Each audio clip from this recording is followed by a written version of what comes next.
పాల్గొనము అంటే మాట్లాడటము జరుగుతుంది. ఏమో తప్పులు ఉంటే క్షమించండి.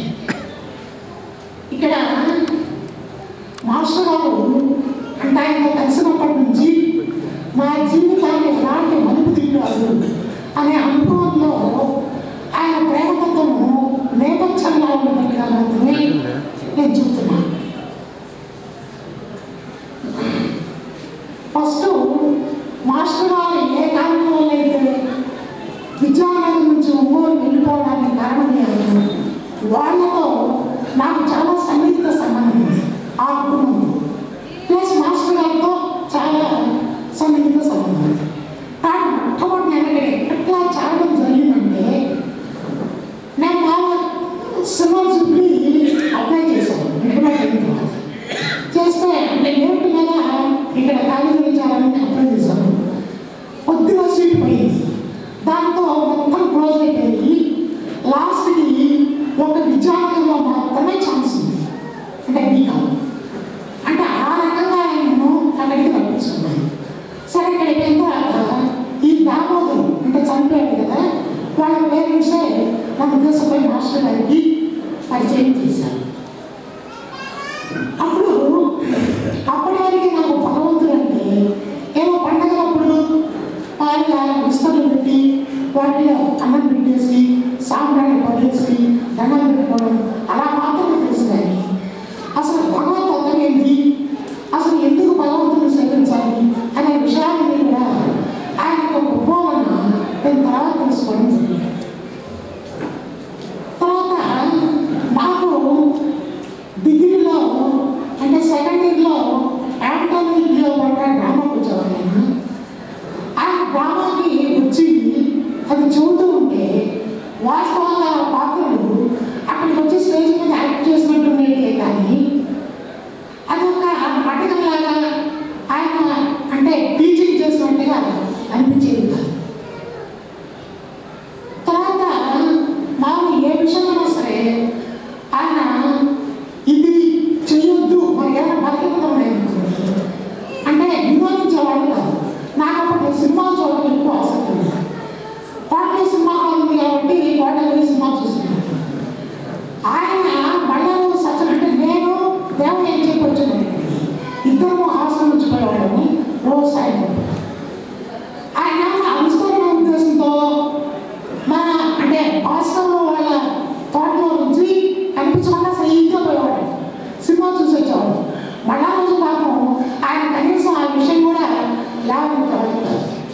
అలాగే నేను బుక్స్ చూసి మాంసాహారం తినకూడదు తర్వాత అని ఉంటుంది కదా, చాలా హింసాగింది. ఒక 1 year మానేశాను. మాస్టర్ గారు ఉన్నట్టున్న సత్సంగంలో ఏమన్నా మాంసాహారం మానేసేవా అన్నాడు. అవును సార్, చాలా తప్పు, మీ శరీర తత్వానికి అది కావాలి. చిన్నప్పటి నుంచి మీ శరీరంలో ప్రతి నరం కూడా దానికి అభ్యాసం అయింది కాబట్టి తీసుకో. మళ్ళీ ఒకనాటికి అంటే నీకు ఈ సత్వగుణ అభివృద్ధి అయ్యేది దాని మీద ఆసక్తి తగ్గిపోతుంది. అలాంటప్పుడు ఆటోమేటిక్గా చెట్టు నుండి పండు రాలినట్టుగా ఆ భావం రాలిపోతుంది. ఇప్పుడు ప్రజెంట్ అంటే 3 years నేను మానేసి ఇప్పుడు నేను అంటే మాంసాహారం తినాలంటే నాకు ఎంత అనిపిస్తుంది అంటే నా సొంత బిడ్డను పోసుకొని తింటే ఎట్లుంటుందో అట్లా అనిపిస్తుంది. తర్వాత మీరు సాయి మాస్టర్ స్మృతిలో చూసుంటారు. ఉదయగిరి బాబా ఒక ఆయన నాడు అభిత్ బాబు అని ఆయన దగ్గర నన్ను పంపించారు మాస్టర్ గారు.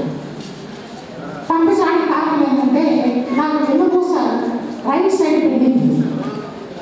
సరే దాన్ని బాబా గారు ఏమన్నారంటే నువ్వు 40 రోజులు నా దగ్గర ఉంటే దాన్ని నేను స్వప్నంలో ఆపరేషన్ చేస్తాను. సరే మాస్టర్ గారికి లెటర్ రాస్తే నువ్వు ఒక్కడే ఆయన సేవ చేస్తూ ఉండాలి. అలా చేస్తూ ఉంటే చాలా సంఘటనలు జరిగినాయి. కానీ క్లుప్తంగా ఆయన పురాణంలో ఒక మంత్రం ఇచ్చారు. ఇచ్చి దాన్ని ఉపాసన చేస్తూ రాత్రి కూడా కొన్ని నియమాలు చెప్పారు. సరే ఆ మంత్రం ఇచ్చిన ఆయనకి నాకు తప్ప ఇంకెవరికి తెలియదు. మధ్యలో చాలా కఠినమైన పరీక్షలు పెట్టారు. సరే బాబా దేవల్ల వాటి అట్లా నెరవేర్చుకోవడం జరిగింది. అది అయిన తర్వాత మాస్టర్ గారి దగ్గరికి పోయాను. పోయిన తర్వాత విషయాలు అడుగుతూ ఉంటే సార్ ఇక మంత్రం ఇచ్చాడు, ఇలా చేశానని చెప్పంటే ఏ మంత్రం అన్నాడు.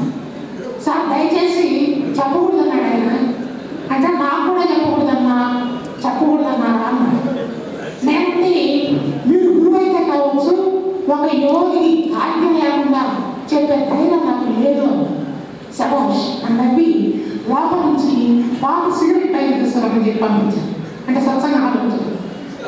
ఇదేనంటారా నేను మంత్రం అన్నాడు.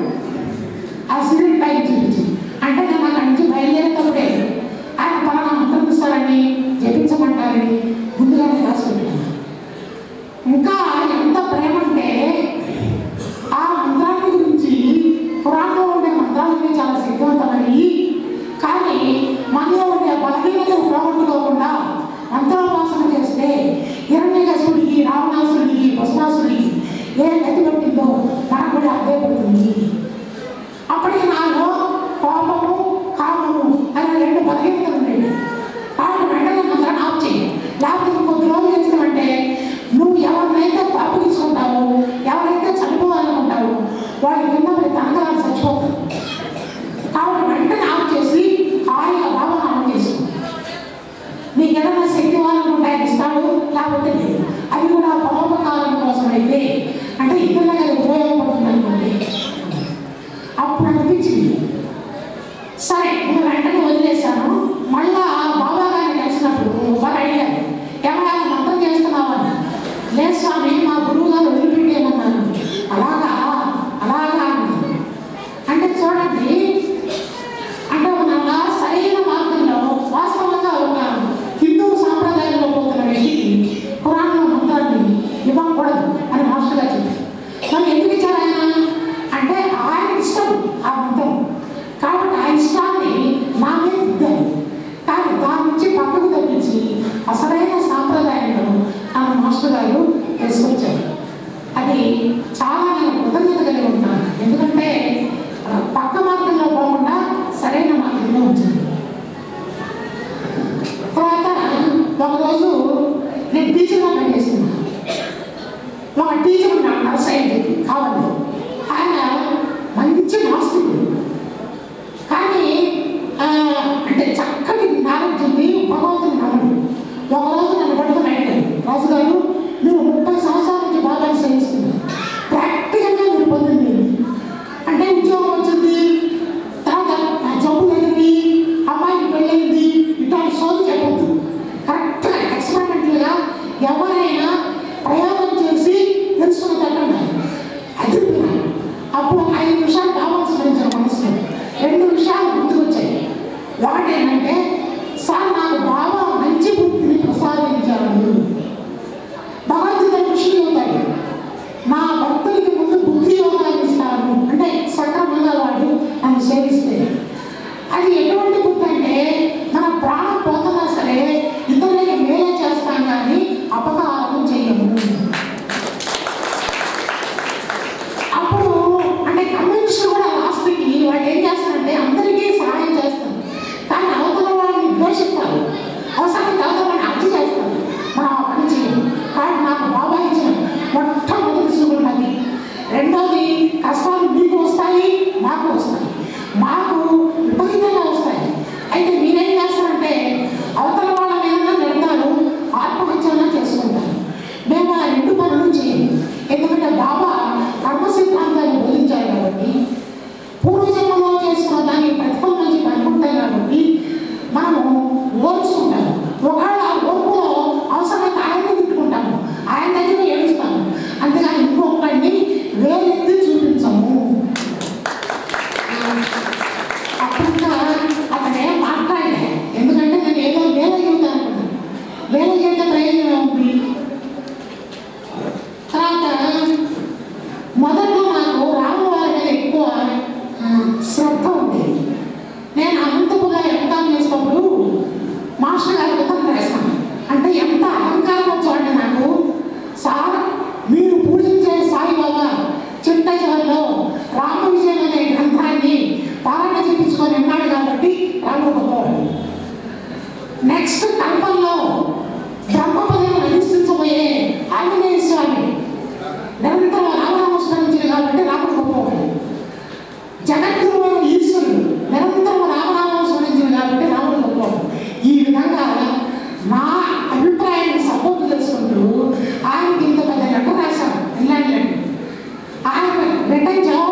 చెప్పి ఎక్కువ ఉదాహరణ చెబుతుంటారు అనేక సార్లు అనేక మందికి.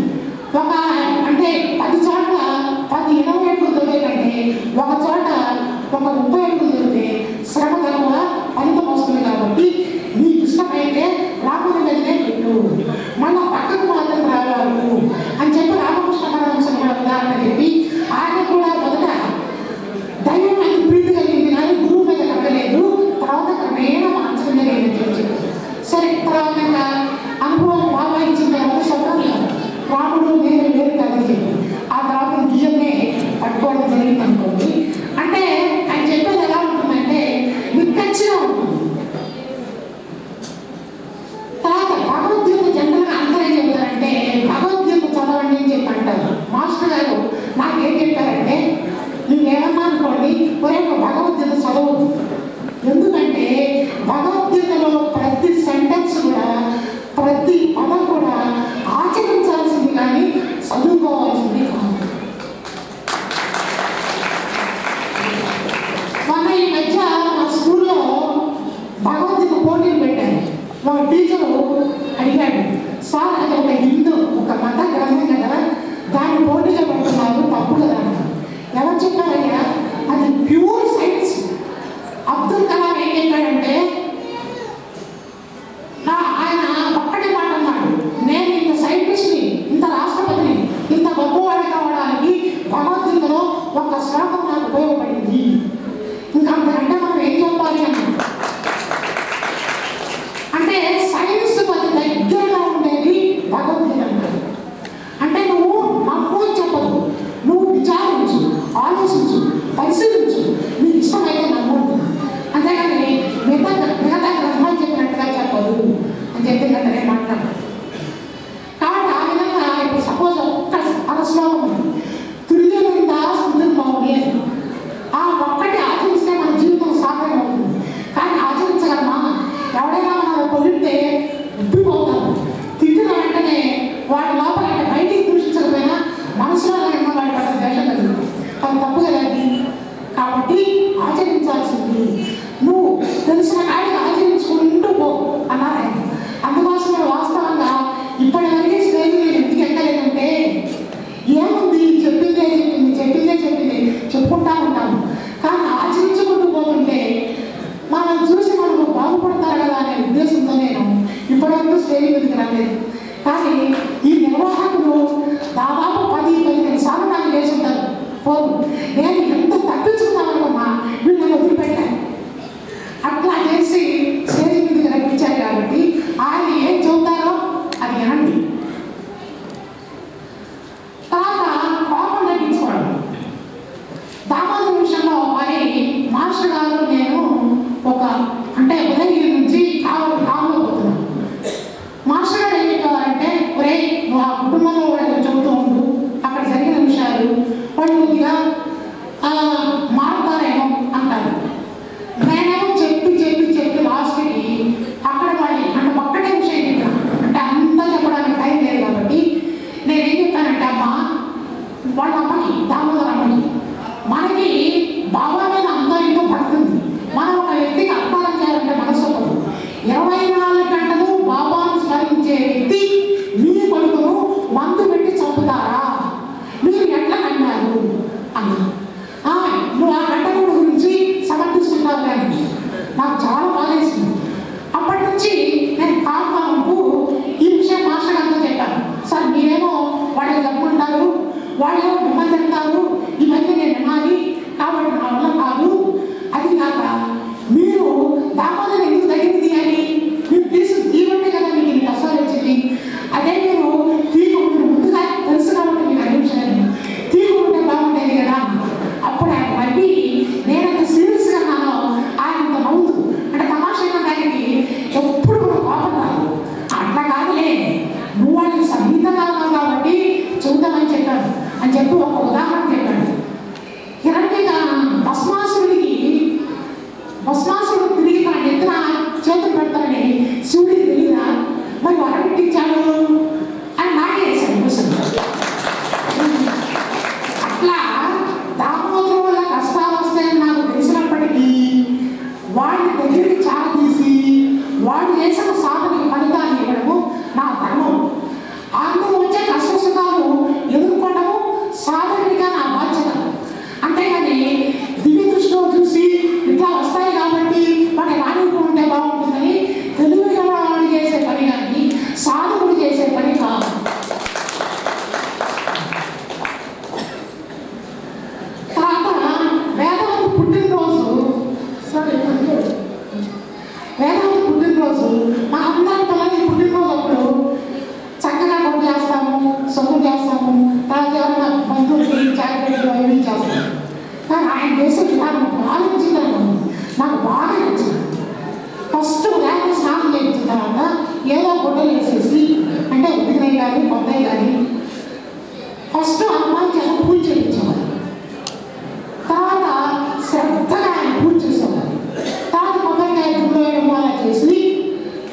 అంటే అనుసంధానం అవుతుంది కాబట్టి భార్యాభర్తల మధ్య అనురాగం స్థిరపడడానికి అది సంకేతం అని చెప్పి చాలా కాలం తర్వాత తెలుసుకున్నాం. ఇది చెప్పుదల తర్వాత మాస్టర్ గారి పూజ అయ్యారు. ఆయన మనం ఇప్పుడు చేస్తుంటారు కదా, ఒక అర్ధగంట లోపల 1000 శాస్త్రాలు చేస్తారు. కానీ నేను పూజ చేసినప్పుడు బాబా దేవాలయం 2-3 సార్లు నేను కూర్చోవడం జరిగింది. దాదాపు 2 గంటలు పూజ చేస్తారు ఆయన. ఎట్లా ఉంటుందంటే సపోజ్ ఒక నామం తీసుకుంటే విశ్వప్రాణాయ సాయినాథాయ మహానామం ఉంటుంది. 5 నిమిషాలు ఆ విశ్వ ప్రాణశక్తితో ఏకమై భావన చేస్తారు. చేసిన తర్వాత మళ్ళా దిగి 2వ నామానికి వస్తారు. అలా చేశారు కాబట్టి ఆ 1 గంట పూజ చేసిన తర్వాత అక్కడ ఉన్న వాళ్ళందరికీ అనుభవమే. అంటే చల్లగా అయిపోతుంది వాతావరణం, ప్రశాంతంగా ఉంటుంది. మరి ఇప్పుడు చేసే పూజలకు వస్తున్నాయా? కరెక్ట్గా అన్ని పూజ చేయమండి. అప్పుడు మాత్రమే అవతల వాడికి శ్రేయస్సు చేకూరుతుంది, వాడి యొక్క సమస్యలు పోతాయి, వాడు హాయిగా జీవించగలుగుతాడు. అది ఆయన మాకు నేర్పిన విధానం. నెక్స్ట్